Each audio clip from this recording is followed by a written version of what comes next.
le choix des critères d'investissement. Nous allons étudier aujourd'hui euh, les critères d'investissement. Quels sont les critères d'investissement qu'on va choisir? Les procédures recommandées pour évaluer un investissement et déterminer les coûts et les avantages qu'il génère. Si on veut investir, il faut donc voir quel est le coût de l'investissement et quels sont les avantages qui en découlent. Il en va de soi.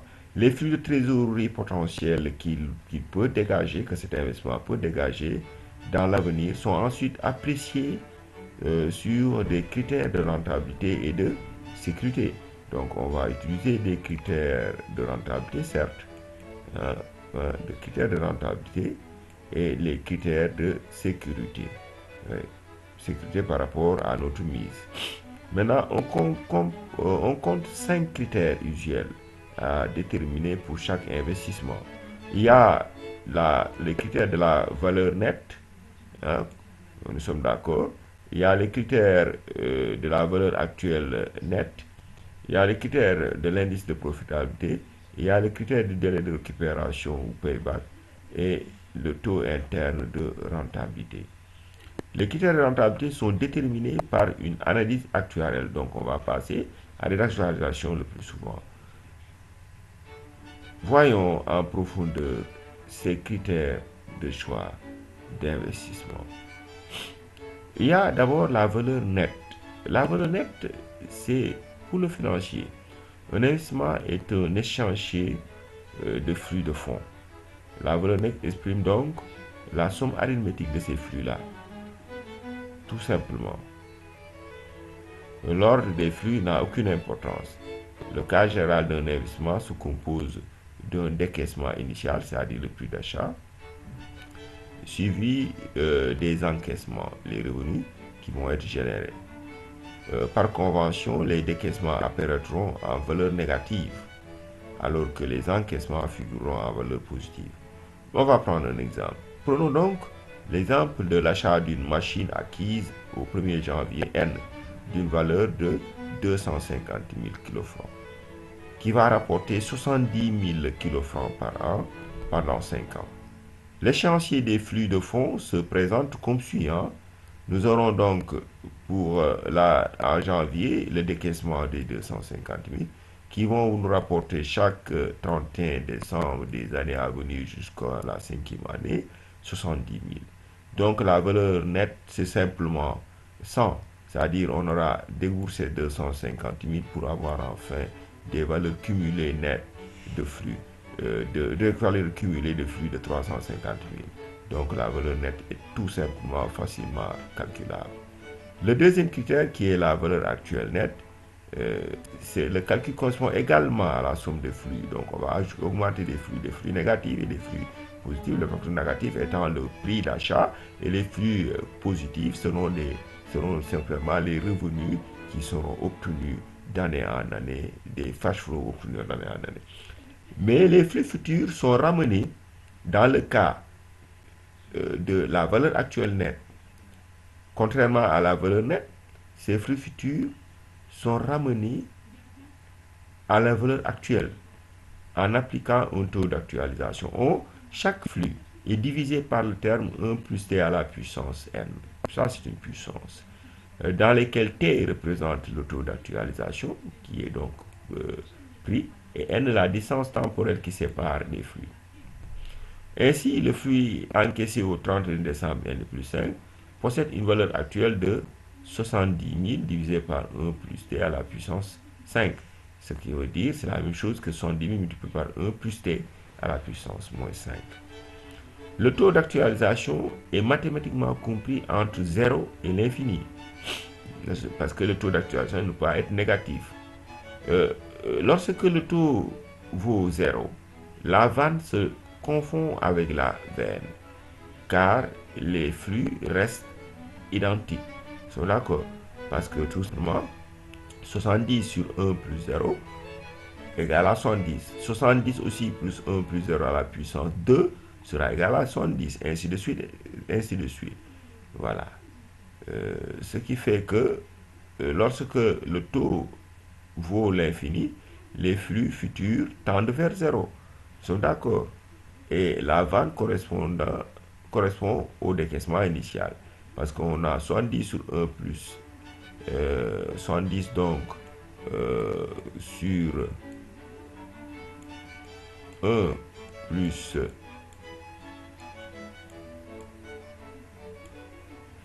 t, hein, à la puissance n.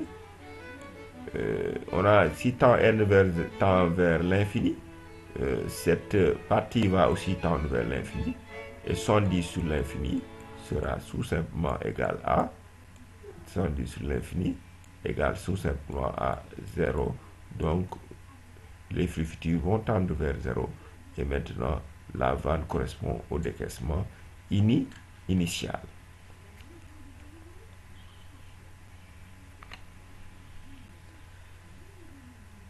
Qui est de moins 200. Avec l'exemple précédent, si le taux d'actualisation est de 10%, on obtient donc les flux qui sont comme ça. Il y a un décaissement de 250 000 au départ, et on a donc les flux de 70 000 qui sont actualisés en tenant en compte l'année, en tenant en compte donc l'année dans le chantier, la position dans le chantier. Et maintenant, les valeurs actuelles sont ainsi définies pour chaque flux de chaque année. Donc, si on additionne tout cela et on soustrait les 250 000, on se trouvera avec 15,34. Il y a erreur de calcul ici, c'est 15,34. Le projet dont la vanne est négative doit impérativement être rejeté. Nous sommes d'accord. Si la vanne est négative, ça veut dire que tout simplement le projet doit être... Entre deux projets, on doit choisir celui qui génère la vanne la plus élevée, effectivement. Il est important d'observer que les valeurs négatives des premières années sont pondérées davantage que les valeurs positives des autres années. Donc, ce qui fait que cela signifie que le choix du taux d'actualisation et de l'horizon temporel sont essentiels pour la détermination de la vanne.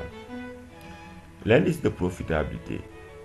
Cet indice se traduit par le rapport coût des investissements plus vanne sur coût des investissements. Il est utilisé essentiellement pour départager plusieurs projets d'investissement dont le coût d'achat est différent. Prenons donc le cas de notre projet d'investissement où nous avions une vanne qui était de 15,34 encore une fois. On va l'additionner à la valeur donc décaissée pour le projet, divisé par cette valeur-là. Et on aura toujours 1,09. Nous avons donc une vente de 15,34 pour un indice de profitabilité de 1,06. Regardons, comparons avec un projet d'investissement au coût de 300, dont la vente serait de 16,50. L'indice de profitabilité, bien que la vente soit supérieure dans ce cas-là, l'indice de profitabilité sera égal à 300 plus 16,5, c'est-à-dire la vente du projet divisé par 300, ce qui fait un indice de profitabilité qui est de 1,055, qui est inférieur à 1,06. On doit sélectionner le projet avec l'indice le plus fort, ce qui pénalise les investissements les plus coûteux. Voilà. Donc, si on prend le critère de la vanne, on va prendre le projet 1. Mais si on prend le critère de l'indice de profitabilité, on va choisir le projet 2. Donc, quel critère choisir? C'est là où se pose le problème. Le délai de récupération ou le payback. Le délai de récupération correspond à l'instant dans l'échéancier où l'entreprise récupère sa mise initiale. Donc, on est en cas de critères de sécurité, mais pas de critères de rentabilité. De sécurité par rapport à notre mise. Quand est-ce qu'on va la récupérer? Voilà. Le projet est récupéré rapidement, moins il est risqué. Nous sommes d'accord. On a moins de risques donc de voir notre mise ne pas être récupérée. Plus on récupère notre argent, plus rapidement on récupère notre argent, plus on est en sécurité. Pour trouver l'instant, qu'est-ce qu'on va faire? Précis, on appliquera l'interpolation linéaire sur la base des cash flows actualisés cumulés. On va calculer les cash flows actualisés cumulés et on va voir quand est-ce que on aura des flux, comment on va avoir des flux positifs. En reprenant l'exemple ci-dessus, on trouve les flux cumulés suivants. On a donc les flux actualisés qui sont là. Et en les cumulant d'année en année, voilà ce qu'on va avoir. Donc on voit que l'année au 31 décembre, N, on ne récupère pas. Au 31 décembre, N plus 2, on ne récupère pas. Au 31 décembre, N plus 3, on ne récupère pas. Au 31 décembre, N plus 4, on ne récupère pas. On commence à récupérer au 31 décembre, N plus 4. Mais on récupère et on récupère plus que notre mise. Donc pour avoir la date exacte, il faut passer par une interpolation. On déduit que l'investissement sera récupéré entre la quatrième ici et la cinquième année, lorsque les flux cumulés seront de zéro. Nous sommes d'accord. L'interpolation linéaire nous donne 4 ans, 23 jours, c'est-à-dire on a pris 228, hein, 28,11, multiplié par 360, hein, nous sommes d'accord, qui est donc le temps qui s'écoule entre le 31 décembre et le 31 décembre N plus 5, et divisé par les 48 000, 43 060. Donc c'est la méthode d'interpolation qui est choisie. Maintenant, il s'agit de voir le taux interne de rentabilité, qui est un élément très important, c'est un critère de choix d'investissement qui est très important. Le taux de rentabilité, le taux de rentabilité interne, il est défini comme le taux qui annule la valeur nette de l'investissement. Donc, il en va de soi que c'est à partir de ce taux que la valeur actuelle nette, ou alors jusqu'à ce taux que la valeur actuelle nette va être positive, et qu'au-delà de ce taux, la valeur actuelle nette ne sera plus positive. Donc je disais que sur un graphique, le tir est le point d'intersection de la vanne avec l'axe des abscisses. Si donc nous présentons le, le graphique suivant qui fait apparaître les différentes vannes, les valeurs actuelles nettes obtenues par rapport aux différents taux d'actualisation qui se trouvent en abscisse. Nous avons donc des vannes qui diminuent au fur et à mesure que les taux d'actualisation augmentent, la valeur des taux d'actualisation augmente. Donc, l'axe des ordonnées nous donne les différentes vannes et l'axe des abscisses, les différents taux d'actualisation qu'on peut utiliser. Si on y prend par exemple un taux d'actualisation qui se trouve ici, la projection de ce taux sur la courbe et sur l'axe des ordonnées, nous aurons cette valeur-là de vanne. Si nous augmentons le taux d'actualisation, nous tombons sur une vanne qui sera pas négative, mais qui sera inférieure à la vanne de T1. Donc, la vanne de T1 qui est V1 sera supérieure à la vanne de T2. Donc, plus le taux d'actualisation augmente, plus la vanne diminue. Si le taux d'actualisation est égal à 0, nous voyons que la vanne se trouve ici.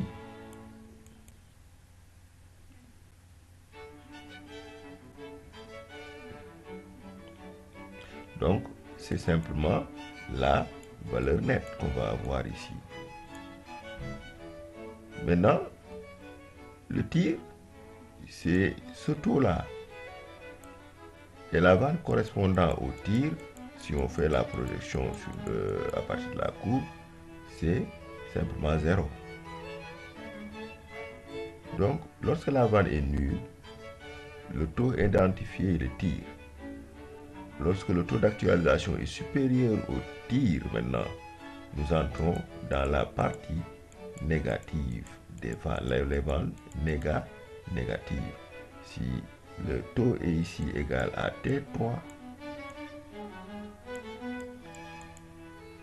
la valeur actuelle nette qu'on va avoir, qui est V3, sera simplement négative. Et donc, dans ces cas-là de figure, il n'y a pas lieu d'investir. Pour calculer le tir,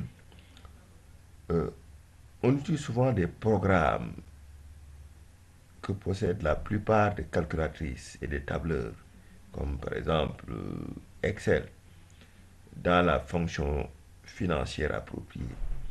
Donc, il est plus facile de l'utiliser. Sans l'aide technique, donc sans l'aide de ces tableurs et de ces calculatrices, on serait amené, pour trouver le tir, à calculer différentes vannes jusqu'à obtenir un résultat nul. Dans notre exemple, l'inconnu est I et le tir de cette équation. Donc, on a fait un investissement de 250. Les différentes valeurs, les différents flux actualisés se trouvent ainsi, mais ils sont actualisés à un taux I qui devient l'inconnu. La vanne à 10%, on va calculer la vanne à 10%. Nous a donné, on l'a déjà calculé, 15,34 ou 35, c'est pas trop loin. Et on calcule la vanne à 13%. Ici, c'est bien une actualisation de 13%. On va se rendre compte qu'on va avoir une vanne négative de moins 3,80. On a déduit que le tir est compris entre 10% et 13%. La vanne s'est modifiée on va faire l'interpolation, la vanne s'est modifiée de 19,5. Donc c'est simplement 15,35, 15,5 moins 3,8. Donc, c'est 15,35 plus 3,8, moins devient 3, pour un écart de 3%, c'est-à-dire entre 10 et 13%. Elle devrait se modifier, donc, de 15,35 pour 3 fois 15,35 divisé par 19,5, c'est l'interpolation, et on a 2,40%. On arrivera donc à 0 pour 0 pour un taux d'actualisation de 12,40. C'est ce qu'on trouve en interpolant entre 13 et 10 et 13. Avec une calculatrice, on obtient un tir de 12,37%, ce qui n'est pas loin de 12,40%, ce qui démontre une bonne approximation. Si on utilisait un taux qui était supérieur à 13%, par exemple 15%, on n'aurait pas trouvé 12,40, on se rapprocherait de moins en moins de 12,37, parce que l'écart étant assez grand pour l'interpolation. Donc, toute la difficulté de l'interpolation.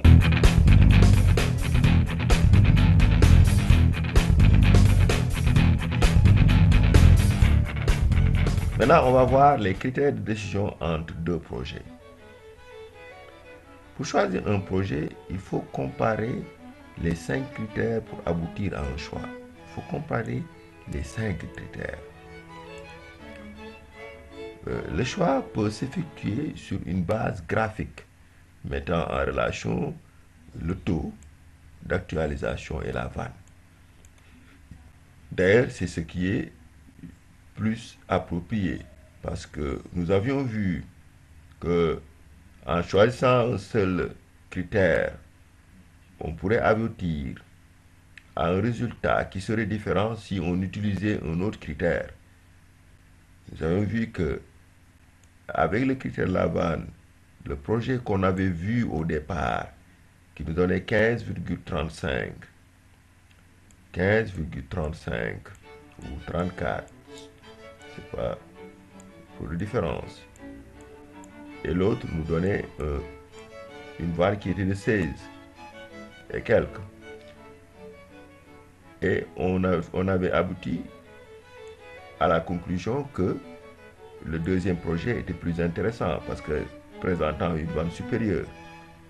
Mais si on utilisait l'indice de profitabilité du premier projet était supérieur à celui du deuxième projet. Donc, le critère de l'indice de probabilité nous amenait à choisir le premier projet. Ce qui fait que il est préférable de présenter les 5 critères, tout au moins de présenter un graphique qui nous donc donne la vanne comparée au taux, comme on l'avait vu. Les critères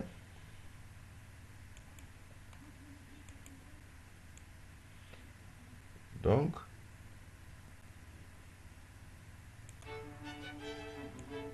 les critères d'appréciation font ressortir deux valeurs remarquables.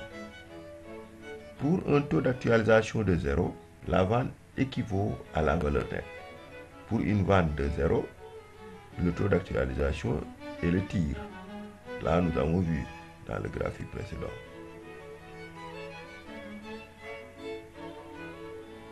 Donc, soit donc ce graphique-là qui nous présente deux projets, le projet A et le projet B. Nous avons pour l'ordre des abscisses, des ordres plutôt la vanne, et l'ordre des abscisses, les différents taux d'actualisation.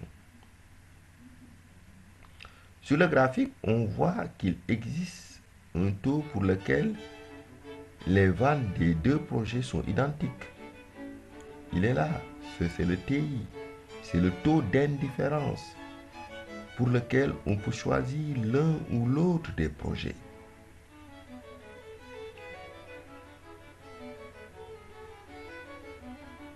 Donc soit le projet A dont la courbe est en rouge, c'est ce projet-là, ou en violet, si vous voulez, sur le graphique, et le projet B dont la courbe est en noir. Si le critère de choix est la vanne, on peut donner une réponse générale de la manière suivante. Lorsque le taux d'actualisation est compris entre 0, c'est ici donc, et TI, c'est-à-dire on doit choisir A dans ce cas-là. Car, vous voyez, le choix doit être égal, car la vanne est supérieure à celle de B. Parce que la courbe du projet A, la courbe de vanne du projet A, est au-dessus de la courbe de vanne du projet B. Lorsque le taux d'actualisation est compris entre TI, c'est cette partie-là,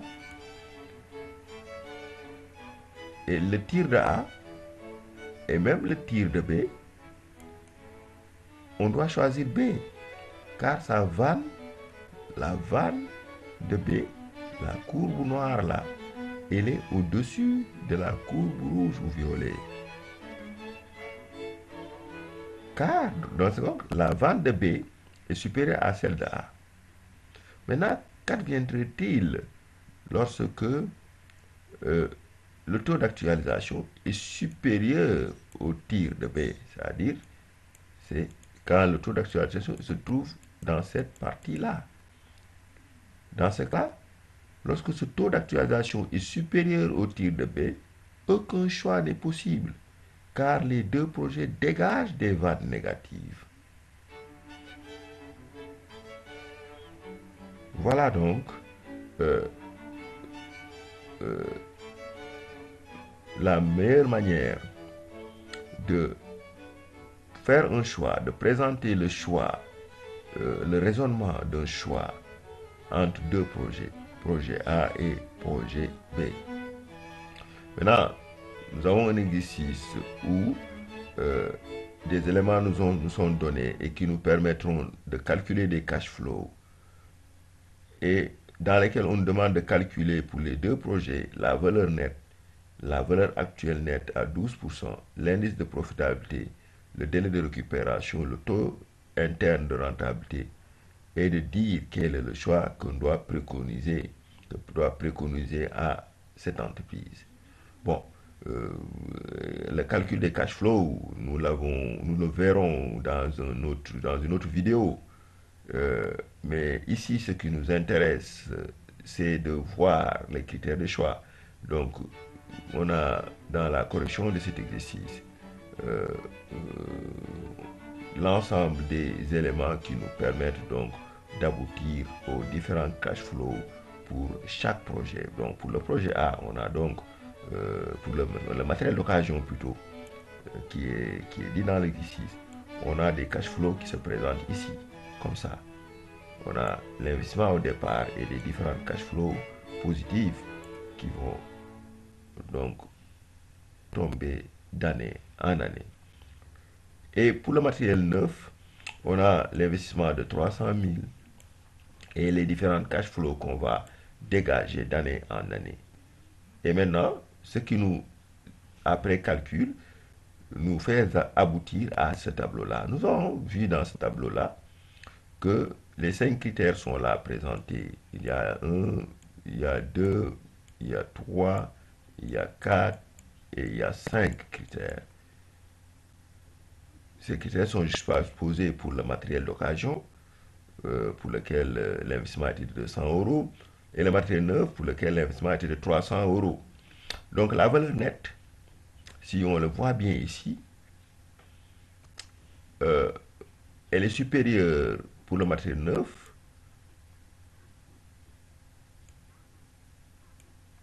que pour le matériel d'occasion. Mais les ventes sont sensiblement égales, les ventes qu'on a ici.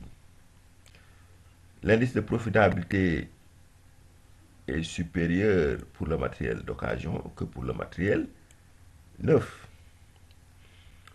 Le délai de récupération est plus rapide pour le matériel d'occasion que pour le matériel neuf. Les tirs, il est supérieur pour le matériel d'occasion que pour le matériel neuf. C'est-à-dire, c'est le taux pour lequel la valeur actuelle est tout simplement nulle. Mais que faire? Quel choix qu'il faut faire? Bon, c'est la question qui nous est posée. Quel choix vous devez préconiser à l'entreprise? Moi, je vais essayer. On voit dans le tableau que la valeur nette et le délai de récupération du matériel neuf sont supérieurs à ceux du matériel d'occasion. Mais l'indice de profitabilité et le tir du matériel d'occasion sont en revanche supérieurs à ceux du matériel neuf. Les vannes des deux projets est identique pour le taux d'actualisation de 12%. Ils sont d'accord. Ce taux correspond donc au taux d'indifférence, comme nous l'avons vu, là où les deux courbes de vente se coupent. Le critère le plus probant devient l'indice de profitabilité. Autrement dit, pour obtenir la même rentabilité, autant dépenser le moins possible et donc acheter la machine d'occasion. Parce qu'on a des vannes à peu près similaires. De plus, sur le plan du risque, on récupère la somme dépensée plus vite qu'avec la machine neuve. C'est le délai de récupération qui est de 2 ans et 300 jours. Là-bas, c'est 3 ans et 45 jours. C'est moins risqué d'investir sur le matériel d'occasion. Bon, si on utilise le graphique, sur le graphique, le matériel neuf est en train plein. C'est ça, c'est cette courbe-là qui est en train plein, qui est le matériel d'occasion. Et le matériel, plutôt, le matériel neuf. Pour le matériel d'occasion, c'est celui qui est en pointillé, qui est là. Qu'est-ce qu'on remarque? On voit que jusqu'au taux d'indifférence de 12%, c'est-à-dire c'est cette partie-là, d'ici à ici. Mais pour cette partie-là, la valeur du matériel neuf est supérieure à celle du matériel d'occasion. Donc, qu'est-ce qu'il faut faire? C'est le matériel neuf qu'il faut euh, euh, choisir. Si on se limite à la vanne. Entre 12 et 43,71, donc c'est cette partie-là. Tir du matériel d'occasion. Par ailleurs, tir du matériel d'occasion, on voit que ici, la courbe en pointillé coupe l'axe des abscisses. La courbe en pointillé étant la courbe du matériel d'occasion. La vente du matériel d'occasion donc est supérieure à celle du matériel neuf. Donc c'est le matériel d'occasion qui prime ici. Mais au-delà, les ventes sont négatives. Les ventes deviennent négatives au-delà. Toutes les deux ventes deviennent négatives. Pour tous les deux projets qui doivent alors être rejetés. Notre choix, non, sincèrement, va porter sur le matériel d'occasion. Hein, parce que vraiment, même si dans cette partie-là, la vanne était supérieure pour le matériel neuf, c'était éphémère et ce n'était pas une supériorité très grande. C'était sensiblement égal. Les courbes sont très proches. Donc notre choix se fera sur le matériel d'occasion. Donc nous arrivons au terme. Et nous arrivons au terme de notre vidéo. Et pour notre vidéo suivante, nous allons voir les choix des sources de financement. Comment faudrait-il financer l'investissement choisi? Est-ce qu'il faudra faire appel à des fonds propres? Est-ce qu'il faudra faire appel à un emprunt? Quel genre d'emprunt? Est-ce qu'il faudra faire appel à des obligations, à des crédits bail, à un emprunt simple? Voilà le sujet de notre prochaine vidéo. Et jusque-là, je vous dis bye.